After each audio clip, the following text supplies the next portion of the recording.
شکریہ جناب چیئرمین، میں آپ کا بہت شکر گزار ہوں کہ آپ نے صدر صاحب کی تقریر پر اور اس کے اختتامی آج ایک طرح سے تقریب ہے اس پر مجھے موقع عنایت فرمایا۔ کافی دنوں بعد پھر ہم بیٹھے ہیں صدر صاحب کی اسپیچ کو ٹٹولنے کے لیے، اس کا تجزیہ کرنے کے لیے۔ جناب چیئرمین، صدر صاحب جو ایک آئینی سربراہ ہوتا ہے ہماری ریاست کا، ان کی اسپیچ جو ہے وہ اتنا ہمہ گیر ہونا چاہیے تھا کہ جو ملک کے مسائل ہیں ان مسائل کو حل کرنے کی تجاویز ان کی اسپیچ میں ہونی چاہیے تھی۔ جو پسماندہ علاقے ہیں اس کو ترقی یافتہ بنانے کے لیے ان کے تجاویز ہونی چاہیے، اور پھر جو تجاویز وہ حکومت کو دے پھر ان سے پوچھے بھی کہ جی میں نے اتنے گراں قدر تجاویز دیے تھے تو آپ نے ان کا کیا کیا۔ اور وہ پورا سال کا پیکج ہوتا ہے، اس میں خارجہ پالیسی بھی ہوتی ہے، داخلہ پالیسی بھی ہوتی ہے، اس میں جناب والا یہ ساری چیزیں ہوتی ہیں حکومت کی رہنمائی کے لیے۔ لیکن بدقسمتی سے جب ہم صدر صاحب کی تقریر کو دیکھتے ہیں تو ہمیں کوئی چیز ملتی نہیں ہے۔ اب ایسے میں صدر صاحب نے تو اپنی تقریر کر دی، اچھی بات ہے، جیسے بھی تھی ایک مروجہ تقریر تھی۔ ظاہر حکومتی بینچوں پر بیٹھنے والے اس کو مثالی تقریر کہیں گے، لیکن اپوزیشن والے کہیں گے کہ جی ملک کے لیے، قوم کے لیے کم از کم اس میں کوئی ایسی بات نہیں ہے۔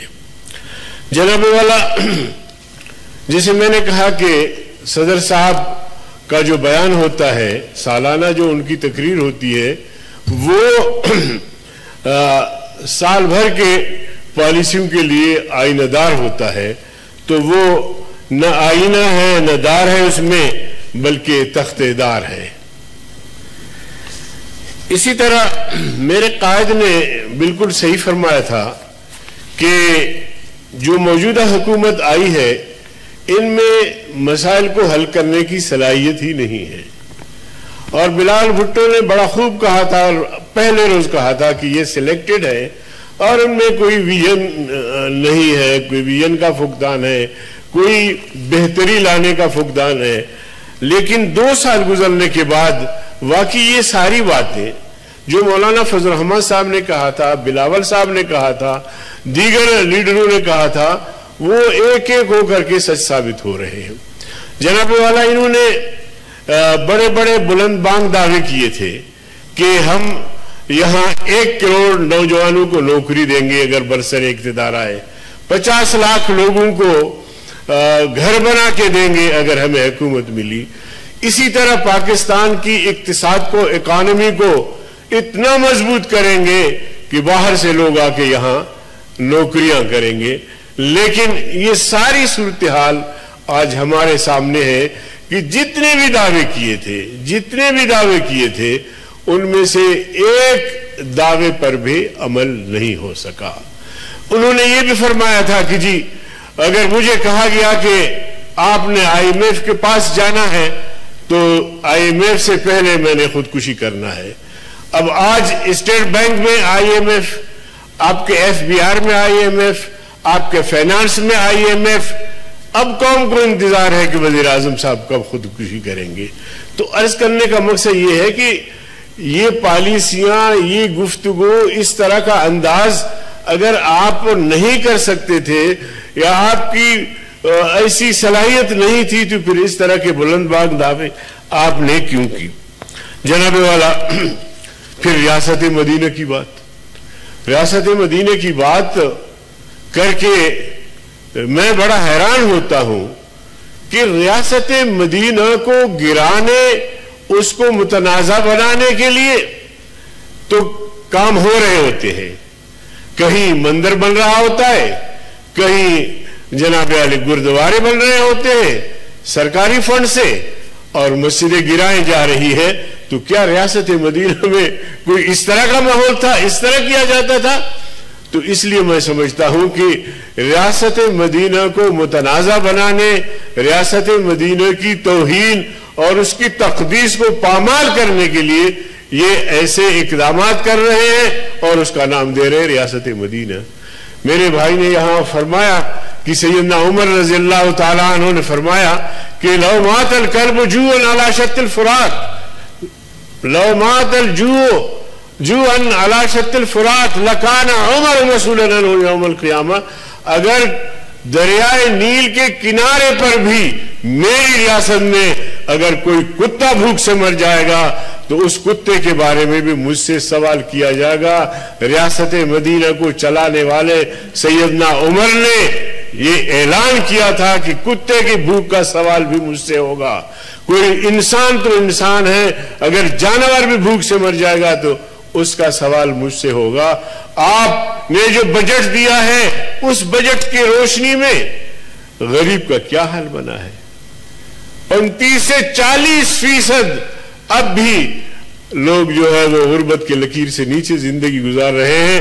جناب چیئرمین، ہمارے علاقے میں شاید آپ واقف نہ ہو، جب میں گاؤں جاتا ہوں تو لوگ آتے ہیں، خواتین آتی ہے، وہ کہتے ہیں مولوی صاحب اتنا سا تھوڑا سا چاول ہم ڈال کے جوش دے کے اپنے بچوں کو ایک شوربہ بنا کے ان کو پلاتے ہیں، ہمارے پاس کچھ بھی نہیں ہے، سالن اور یہ چیزیں تو اپنی جگہ پہ۔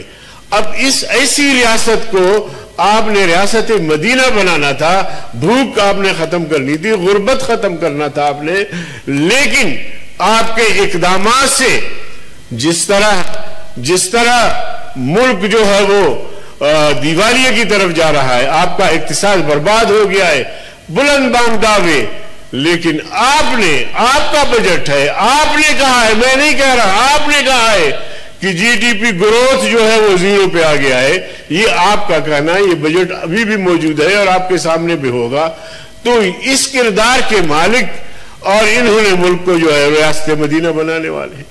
اور پھر بدقسمتی یہ ہے جناب چیئرمین، جب ہم ان کو آئینہ دکھاتے ہیں تو وہ پھر آگے سے ہمیں کہتے ہیں کہ یہ ملک دشمن ہے۔ میرے ساتھ تم دعویٰ کرتے ہو کہ ہم ملک دشمن ہیں، آپ تاریخ اٹھا کے دیکھیں، آپ شاید بر صغیر کے تاریخ سے واقف نہیں ہیں۔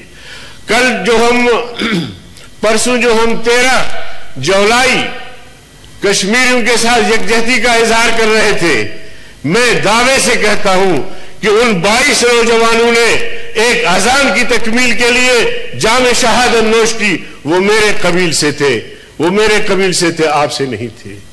جو ڈوگرا راج کو چیلنج کیا 1947 میں اور سری نگر تک پہنچے، وہ میرے قبیل سے تھے، مجاہدین تھے، وہ آپ میں سے نہیں تھے۔ آپ مجھے چیلنج کرتے ہیں، آپ بر صغیر کے در و دیوار سے پوچھیں، آپ وہاں کے شجر و حجر سے پوچھیں کہ تمہارے ٹہنیوں میں اور تمہارے ساتھ جو لاشیں لٹک رہی تھی وہ کن کی لاشیں تھی، تو وہ بھی گواہی دیں گے۔ ہندوستان کے در و دیوار اور دلی کے در و دیوار گواہی دیں گے کہ یہ علماء دیوبند اور ان کی لاشیں تھی جو آزادی کے شہ سوار تھے، جو انگریز کے خلاف جدوجہد کر رہے تھے۔ شاملی کے مقام پر 1857 میں جو جنگ لڑی گئی، اس کا بھی آپ پتہ کریں، اس کا بھی پڑھیں آپ تاریخ میں کہ اس جنگ کی قیادت کون کر رہے تھے، جسے بعد میں جنگ غدر کا نام دیا گیا تھا۔ ہم اس کو جنگ آزادی کہتے ہیں، آج بھی جنگ آزادی کہتے ہیں۔ تو وہ کون تھے؟ مولانا محمد قاسم نانوتوی، حافظ ضامن شہید، مولانا رشید احمد گنگوہی، انگریز جنگ سے دست بدست لڑائی ہوئی، حافظ ضامن شہید اور بہت سارے لوگ شہید ہو گئے۔ یہ کون لوگ تھے؟ یہ میرے قبیل سے تھے جو آزادی کی جدوجہد کر رہے تھے۔ جناب چیئرمین، میں آپ کو بتاؤں، میں آپ کو آگے لے کر چلتا ہوں، خدا را یہ تاریخ کا مطالعہ کریں۔ اسیر مالٹا مولانا شیخ خالد محمود الحسن، مولانا حسین احمد مدنی، مولانا عزیر گل، یہ کون تھے؟ کس قبیل سے تعلق رکھتے تھے؟ نورا بینگل جو ریاست خاران کی بدنیتی سے گرفتار ہو گیا، وہ بھی مالٹا پہنچا۔ یہ لوگ کون تھے؟ یہ میرے قبیل سے تھے۔ یہ اس ہندوستان کو، برصغیر کو آزاد کرنے کے لیے انہوں نے جانوں کا نذرانہ پیش کیا. آج آپ مجھے کہہ رہے ہیں کہ آپ ملک دشمن ہیں. آج آپ کہہ رہے ہیں مجھے دکھ ہوتا ہے, یقین جانیے میں کسی کو برا بلا کہنے کے لیے اب کھڑا نہیں ہوا, لیکن میں آئینہ دکھانا چاہتا ہوں. میں تاریخ کا ایک شاگرد ہوں, میں چاہتا ہوں کہ وہ بھی تاریخ کا مطالعہ کرے کہ ہماری تاریخ کیا ہے. اور آج ہمیں آپ ملک دشمن کہہ رہے ہیں. خدا کا خوف کرو. اور الفاظ کا چناؤ جو ہے نا, ازراہ کرم الفاظ کا چناؤ جو ہے وہ ذرا احتیاط سے کرنا چاہیے. آپ آج بھی بر صغیر کی تاریخ پڑھے جناب چیئرمین, بر صغیر کے جتنے بھی حکومت خانے تھے ان کو ہمارے آباء و اجداد نے, ہمارے اسلاف نے آباد کیا. آزادی کی جدوجہد میں یا ہندوستان کی آزادی کی جدوجہد میں میرا خون شامل ہے, میرا خون شامل ہے. اس ریاست کی آزادی میں میرا خون شامل ہے. میں پیش کر سکتا ہوں ہزاروں لوگ, لاکھوں لوگ, لیکن میرے مقابلے میں جو مجھے ملک دشمن کہہ رہے ہیں, آپ ان سے بھی پوچھیں کہ آپ کے آباء و اجداد نے کیا قربانیاں دی. میں تو ایک بحثیت تحریک کے, تحریک ریشمی رول، تحریک خلافت، تحریک ترک موالات، یہ ساری تحریکی میں نے چلائی ہے. آپ مجھے کہہ رہے ہیں کہ جی آپ ملک دشمن ہیں. افسوس ہے مجھے یقین یعنی کہ میں ایسے الفاظ میرے پاس نہیں ہیں کہ میں ایسی باتوں کی مذمت کروں. بس میں مودی جب سے آیا اس نے اپنی پالیسی بڑی واضح کی. اب صدر صاحب کی تقریر میں یہ چیزیں بھی تو ہونی چاہیے کہ کشمیر کا ہم نے کیا کرنا ہے. 5 اگست کو جو مودی نے آئین میں ترمیم کروا کے کشمیر کو ہڑپ کیا، کیا رد عمل آیا؟ کیا رد عمل آیا؟ آنا چاہیے تھا. اس مودی نے کہا تھا کہ میں آؤں گا تو کشمیر کو ضم کروں گا پاکستان میں. ہم نے اس کے تدارک کے لیے کیا کیا؟ پھر وہ جب برسر اقتدار آیا، آئین میں ترمیم کیا، تو پھر عالمی سطح پہ ہم نے کیا کیا؟ تو میرے محترم چیئرمین صاحب، بات یہ ہے کہ صرف دعووں سے باتوں سے بات نہیں بنتی، بلکہ اس کے لیے یہ ضروری ہے کہ عملی اقدام کیا جائے. آج کشمیری پاکستان کے نام پہ مار کھا رہے ہیں، پاکستان کے نام پہ شہید ہو رہے ہیں، پاکستان کا جھنڈا بلند کر رہے ہیں، پاکستان زندہ باد کے نعرے لگا رہے ہیں، اور ہم یا یہاں قرارداد ایک پاس کرتے ہیں یا پھر ایک مذمتی بیان جاری کرتا ہے وزارت خارجہ، اور اس سے آگے ہمارا کوئی عمل، کوئی کردار، کوئی قدم آگے بالکل بھی نہیں بڑھ رہا. تو میں سمجھتا ہوں کہ حکومت کو ہوش کے ناخن لینی چاہیے. اپوزیشن کا مقصد حکومت پہ تنقید کرنا ہوتا ہے، حکومت کی اصلاح کرنی ہوتی ہے، اور حکومت کا مقصد اپوزیشن کو بھی ساتھ لے کر چلنا ہوتا ہے. حکومت کو اپوزیشن نہیں کرنی، لیکن بدقسمتی سے حکومت اپوزیشن کرتی ہے، اور اپوزیشن کو مشتعل کر کے تاکہ اپوزیشن مقابلے میں کھڑی ہو. آج صورتحال ملک کی کیا ہے؟